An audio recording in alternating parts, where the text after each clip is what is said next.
დილამშვიდობის. დღეს მივდივართ ზაგრების თანამედროვე ხელოვნების მუზეუმში. ცოტა ცივი არის. გუშინ თოვდა. გუშინ წინ გზაა. ცოტა არის აბლანდული ამინდებია. ალბათ თებერვლის ბრალი. ეს ჩვენი საცხოვრებელია. Часто настелие, მგონი სწორად გამიგზა. მიდიოდი ტრამვაისკ. აინტერესებს თემატოლოგიური ზონა. თან ხოლები პირები არასდროს. მარტოობიდან იწყება ყველაფერი. ორი დღის განმავლობაში ეს ქალაქში დავეძებდი სქროლს. მაგრამ როგორც ეს ქალაქი არის ველოსიპედების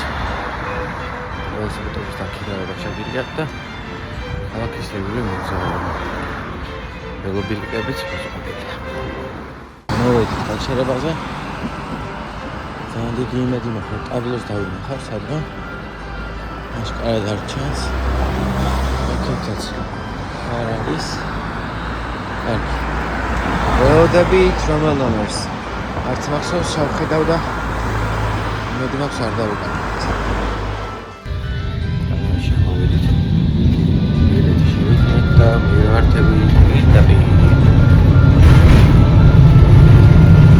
ძალიან იმედი მაქვს რომ გაჩერებები არ შემიშლება როგორც წინაზე და ხეხი თერმოდება სავალი 3 გიგაბაიტი. როგორც მოგიწევთ წინაზე.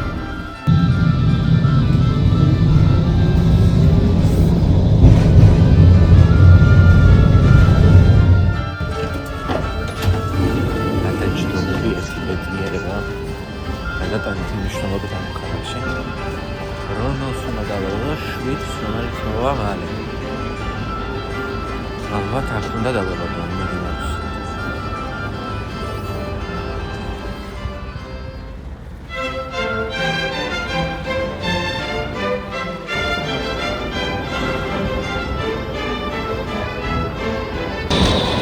ბატონი ტაბლო ამბობს რომ სამწუთში მოვა ტრამვაი. უკვე ორში. აუ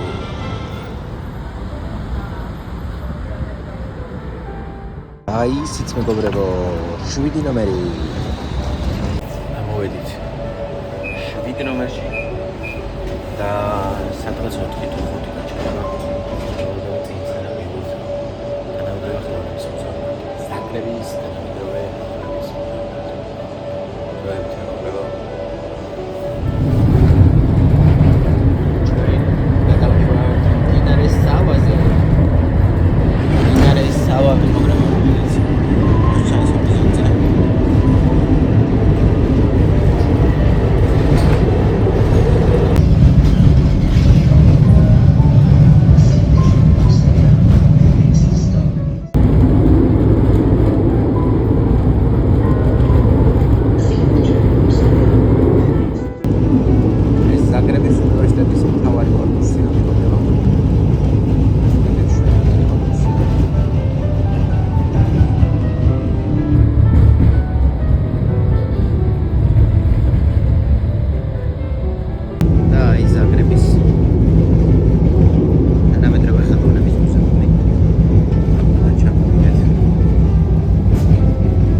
უსასრულო წითელი მეგობრებო. იმედია გადაგვატარებენ, მადლობა თითო. ხორვატებს რაღაც ქართულს ვასწავლე. ესეც ზაგრების თანამედროვე ხელოვნების მუზეუმი. შევიდეთ, აქვე მინდა თქვა რომ სტუდენტებისთვის ფაზა კლება 7 ევრო ჯდება, ისე კი ნებისმიერ უმცვლელს შეუძლია შევიდეს 11 ევროც. შემთხვევაში მუზეუმების გაერთიანების ბარათით ვისარგებლებ და უფასოდ შევალთ ბავშვი. ძალიან დიდი იმედი მაქვს, სწორი ინფორმაცია მითხრეს და დაკეტილი არ არის. ლა.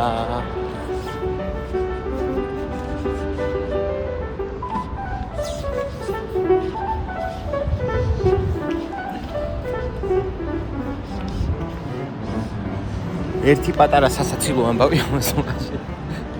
ეს შენობა ყოფილა რაღაც სხვა შენობა დაკეტილი იყო. თურმე აი ის ყოფილა ზაგრების თანამედროვე ხელოვნების მუზეუმი იყო. გადავიდეთ გზაზე და ამჯერად მართლა შევიდეთ მუზეუმში. აბა დროებით. ეს რა შენობა იყო არ ვიცი. მე მაპატიეთ მცირედი შეცდომისთვის და ისიც დამპილად ის მეგობრებო.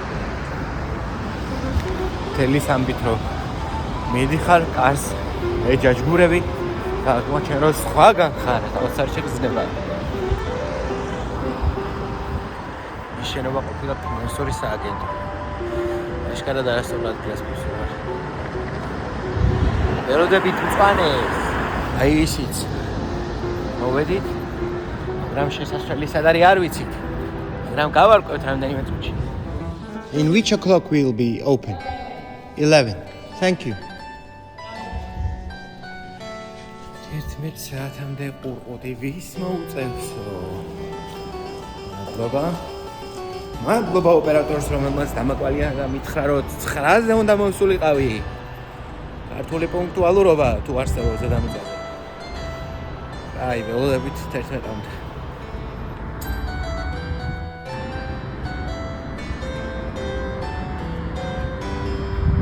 კონკრომები და სულები, ადამიანური ოცნებები დედამიწის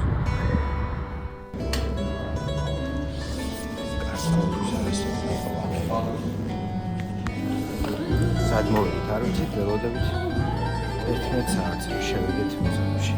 მანამდე წვას მოეძებთ ყავას, რომელიც არ წერია. ნახოთ, სად არის ყავა.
სანამ იმის მოყოლას დავიწყებ, რაც მსურს, გამახსენდა ბავშვობაში წაკითხული კონსტანტინე გამსახურდიას დიონისოს ღიმილიდან ერთი მონაკვეთი, სადაც მთავარი პერსონაჟი ამბობს. დღეს 32 წელი შემისრულდა. ნახევარი ხმელეთი მომივლია. 7 ენა შემისწავლია, 7 ხალხის ყოფა ცხოვრება შემიცნია. ტაია შელია, მე მარტო ვარ ამ უღრან ტყეში. 7 პროფესია გამოვიცვალე და ვერ ვიპოვა ჩემი ადგილი ამ ცხოვრებაში. ტაია შელია, ჩემი ცხოვრების ნახევარ გზაზე შემომავალ. ისევ შენ გიგონებ და გეძახი ულთმისანო ჩემი. გზა იძახის ადამიანი საუკუნეების ირიბ მიჯნებს. გზა იძახიან მგზავრები, მეტლეები, ვატმანები, შოფერები, გზა იძახიან მწერლები, მეცნიერები, ბერები და მოძღვარ-მოძღვრები. მე ყველა ვნახე, მე ყველას ვკითხე და ვერავინ მასწავლა გზა. თუმცა ჩემს წინაშე ყველა გზა ხსნილია, ყველა ასპარეზი ნაცადი, ყველა ბორკილი ისევ ტკბილი, როგორც საყვარლისგან ნაბოძების სამაჯე, მაგრამ მაინც არ ვიცი სად წავიდე, რადგან ყველა გზა ულებია და გაუვა. ეგებს შენ მასწავლო, გამოუთქმელი, როგორ გამოვთქვა. თუნდაც ამ პატარა წიგნში, ან გონება როგორ უნდა მისვდეს იმას, რასაც თვალი ახდევნები.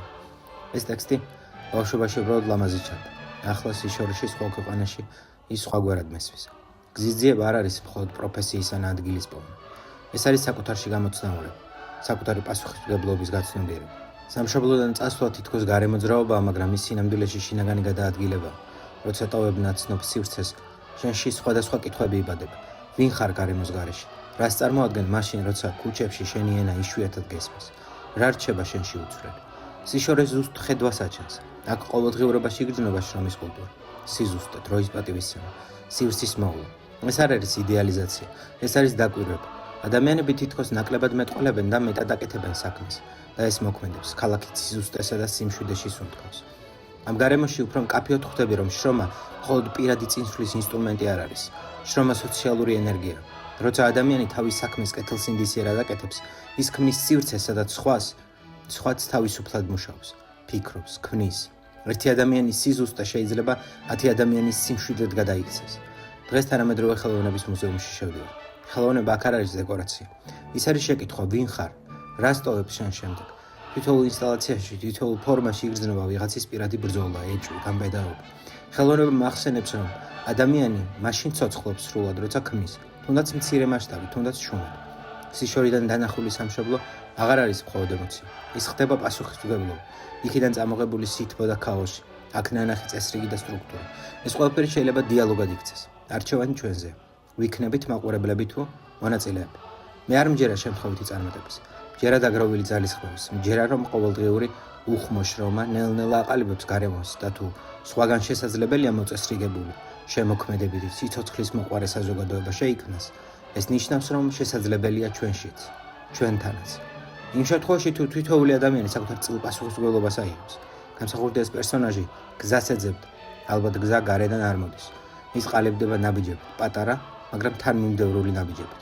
გამოუთქმელის გამოთქმაც ასე იწყება. საკუთარი საქმის კეთებით, საკუთარი შესაძლებლობის სრულად გამოყენებით. შორს ყოფნა შეიძლება ტკივილი იყოს, მაგრამ ის შეიძლება გახდეს სიზუსტის სკოლაც. და თუ ამ გზაზე ვსწავლობთ, შრომობთ და ვქმნით, მაშინ სადაც არ უნდა ვიყოთ, შეგვიძლია ჩვენი არსებობა სხვისთვისაც სიცოცხლის მყოფელი გავხადოთ. გზა ყოველთვის არსებობს. კითხვა მხოლოდ ერთია. რამდენად მზად ვართ აღმოაჩინოთ ის?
მოვუბრუნდები უფრო შვიდად და გულდასმით თავაზიო ამბებს, რომელსაც